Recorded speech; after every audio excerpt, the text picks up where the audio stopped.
Have you ever wondered what does it take to achieve true financial prosperity? We are bombarded by countless books, courses, get-rich-quick schemes that can actually help you become much richer, right? But what if I told you that there is a simpler way to actually achieving financial prosperity? In this eye-opening video, I'm going to be cutting through all the noise and telling you exactly what you need. I'm going to share with you some genuine insights after reading more than 10 plus books on the topic of money. And this knowledge has completely transformed the way that I look at money, and it also transformed my financial life in the last 5 years. So if you want to pave your way towards wealth, watch this video till the end. Hi, that's Siddharth Rajsekar here. And I still remember in the year 2014 to 2015, I was in the lowest financial frequency. I had taken my wife out for a dinner and I had opened the menu card and look on the right side of the menu, and whichever was the cheapest item, I would buy that. Why? Because my financial situation was really bad, even though to the external world, people thought that I was successful. I've been through a stage in my life where I did not have the cash flow. I did not have the money. I was at a point where I was blaming other people. I was blaming my situation. I was blaming everything else. And the point where everything changed is when I took responsibility, when I took 100% responsibility of my financial future. So in this video, I'm going to be breaking it down to 10 things that have worked for me, which I'm pretty sure can work for you if you follow these 10 things step by step by step. These are principles of money. Just like gravity is a principle. If you throw something from the top, it is going to land down. Similarly, even when it comes to attracting wealth, what I'm going to share with you in this particular video are some of the laws of money which can work irrespective of what your background is. So please take a lot of notes, and let's get into the first principle that I want to share with you is that money and your financial situation is like a thermostat. Your mindset and your relationship towards money is going to determine how much money is going to be in your bank and how much money you're going to be attracting into this world. Just like you can take a remote and you can increase or decrease the temperature of your air conditioner. Similarly, even when it comes to your financial situation, you can increase and decrease it based on your mindset. And most people don't exercise the power of their mind, and they are living in a mediocre world based on their situation, based on the friends that they associate with, the information that they consume, and the people that they get influenced by. All of these help them make decisions that either keep them bound or it helps them make progress. So the first principle is, if you'd like to improve your financial situation and make more money, you got to work on your financial thermostat. Now the question you may be asking me is, how do I do that? How can I increase my financial thermostat? The first thing is you can start to read a lot of books around this particular topic. Two is you can associate yourself with people who are having a higher financial frequency, because everything is frequency. Our thoughts are also like a frequency. And the third thing that you can do is you can associate with mentors who are going to be giving you step-by-step guides on how to overcome your financial situation. So one is associating with people, two is reading books, and three is being a part of the mentors communities. This will help you increase your financial thermostat. This will help you expand your awareness, and it will help you make more than what you're actually making right now. So let's break it down still further. So let's say if you have a bunch of friends and all of them are having a very poor financial frequency, all of them are in loans, everybody's struggling to meet ends, and you associate more and more with them, you are going to be the average of the 5 people that you associate with. So you're going to continue remaining in that trap as long as you're with those friends. I'm not saying that you should be rude to them or leave them or whatever, but see if you can find a new group of friends or community of like-minded people who are having a higher financial frequency as you. Okay.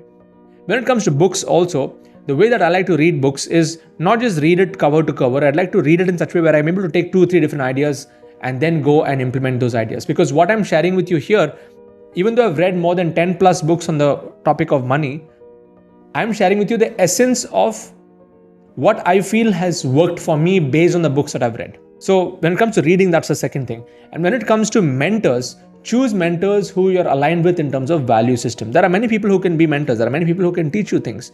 But when you align with a mentor who you align in values, you'll be able to surrender to their process and take it to the finish line.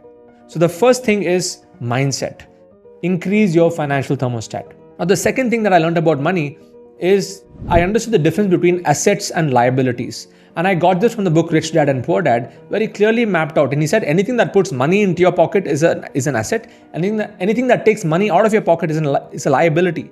So many people who invest in real estate and they buy a home and they're living in the home and they're paying the EMIs and the mortgages and stuff like that. That home is not an asset. Whereas if you buy a property and you get somebody else to come into that property who's and where they are paying you rent, then that property becomes an asset. So the fundamental difference between what is an asset and a liability in terms of financial situation is what I had learned, and that one principle opened up my mind. So please read the book Rich Dad, Poor Dad by Robert Kiyosaki and start to work your way up when it comes to your own personal financial literacy. Understanding the difference between assets and liabilities, understanding how do you go from the employee quadrant, then to the self-employed quadrant, then to the business owner quadrant, and to the investor quadrant. You might have seen something called the cash flow quadrant, where there is ESBI. So when you go and actually learn this particular principle and understand that if you're on the left side of the quadrant, you are not going to be making much money. When you're trading your time for money, you won't be able to multiply your money. You have to move to the right side of the quadrant where you can be a business owner or investor. So the true wealth lies on the right side, where you're leveraging technology, tools, and teams to actually create wealth for you. And what is the definition of wealth? If you stop working today, for how many days will you have money? That is the definition of wealth, okay? Based on your financial needs. And what is the end game? If your passive income can exceed your active income or your expenses, that is when you become financial free. I'll repeat that. When your passive income exceeds your expenses and your active incomes, that is when you can become financially free. So the third principle is, if you want to create a lot of wealth and you want to become rich, you got to be a value creator. Value creation is where the money is. People will not pay you a single rupee if they don't see value in you, whether you're in a workplace or you're in a business or you're a freelancer or a consultant. It is a value exchange that determines what value that you're providing to the marketplace. So in case you're in a situation right now where you have the knowledge and you have the skills, but if it is not reflecting in your bank account, then you got to think about whether you're really giving value to the marketplace or not, from the market's perspective, not from your own perspective. In your own mind, you may think that you're adding value, but how do you know whether the market is responding to that? Is how much money is there in your bank? It's a reality question you got to ask yourself. Am I adding value to the marketplace? Am I really deserving what service I'm offering to the marketplace? These are the fundamental things that will help you understand whether you're a value creator or just a value taker in the marketplace. So based on my research, the best way to become rich through value creation is by solving people's problems. The bigger the problem that you can solve, the bigger the opportunity is there in that particular situation. For example, if you're somebody who has been working on television sets and you've been repairing television sets, the old style television sets, but today those television sets are not there anymore, and you're still stuck with your old ideologies, and you're expecting to create value in a market where the need of that value is not there, you are not going to be rich. And that is why most people during COVID, when it happened, a lot of industries got disrupted, especially in the last few years, because many of the big companies were not able to quickly adapt to the trends and the changing market behaviors, including companies like Nokia, companies like Kodak, BlackBerry, and these are many examples of companies that many of you might have noticed over the years where they did not really adapt to change. So creating value in the marketplace and that exchange in value is what's going to determine how much money that you're actually going to make. Let's come to the fourth way on how you can become rich. It is about understanding that ultimately you have to do business with people. You have to work with people. And the relationships that you build with other people is what's going to determine the way that you can grow even financially. For example, if you are not able to understand people's needs, if you're not able to understand people's emotions, if you're not somebody who's really building a relationship with people, the doors are not going to be opening for you in terms of your wealth. See, ultimately people buy from people. We don't buy from robots, okay? We don't buy from robots. AI is going to be there. All of this stuff is happening over there. But ultimately, the buying decision is an emotional decision. It's not a logical decision. So if you're thinking right now that I'm not very rich, ask yourself the question, are you really a relationship builder? Are you somebody who values people and the relationship that you have with people? Or are you somebody who just burns the bridges and you don't care about people? Because if you're somebody like that, it's going to be a very short-lived venture, whatever venture that you start. You have to understand that wealth can only be created when there's an exchange in value between people, and if you are a people lover and if you care for other people's success, if you care for other people's needs and wants and desires, and you're able to bridge that to whatever you're offering or whatever product or service that you're offering. So based on the books that I've read, one of the things that I learned is that building relationships and having a people connection is a very powerful aspect of wealth creation and to become rich. Number 5, if you want to really create the riches, and based on the books that I've read, is the power of charity. The power of charity and the flow of money. Most people are tight-fisted with money and who do not give charity on a regular basis, for them money does not flow into their life. In fact, you need to begin charity irrespective of whether you're making a lot of money or less money. Okay, start giving charity from now. And the books that I've read, Think and Grow Rich, The Richest Man in Babylon. I've also read this book called Thou Shall Prosper by Daniel Lapin. And there are many other financial books or the money books that I've read where this whole concept of the 10% rule on charity has kept coming back again and again and again. So if you're able to give away 10% after you're paying your taxes and whatever is remaining of your net towards charities and causes that you believe in, you will start to see that flow of money coming into your life. And I can tell you this confidently from my side. From the time I started my business till today, I've been very conscious on giving my charities in the first 5 days of the month. And then the second thing is when I go and do my provisions and shopping for the house and stuff. So I make sure that my charities go out first before I do anything else. The sixth principle that I learned is that if you want to become rich, you need to follow a money management system. There are different systems that are out there in the market. You might have heard of Harv Eker's 6-jar principle. You might have heard me speak about a concept called TWCGO, which I learned from one of my other mentors.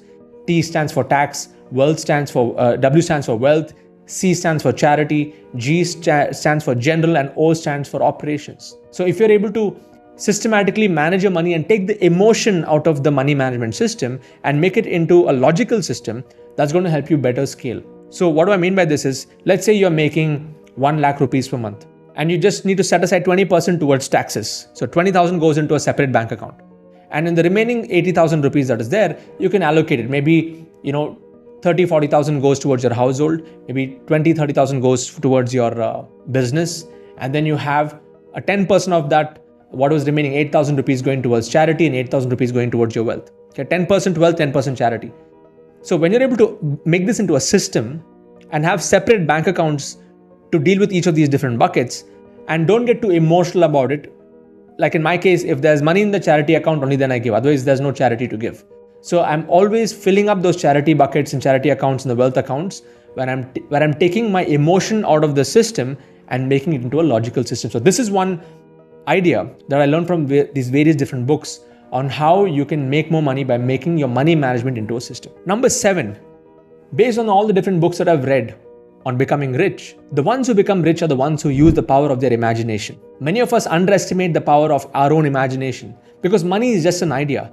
And I still remember when I started my business more than 5 years ago, it was just an idea and the idea conceived into something big and that has translated into multiple crores in revenue over the last few months because of the imagination on what I would like to do at that point of time when I started the business. So in your case also, see if you can tap into the power of your imagination by watching videos like this, by reading books, by associating yourself with people with a higher financial frequency, noting down these ideas and starting off with projects that you feel can take it forward.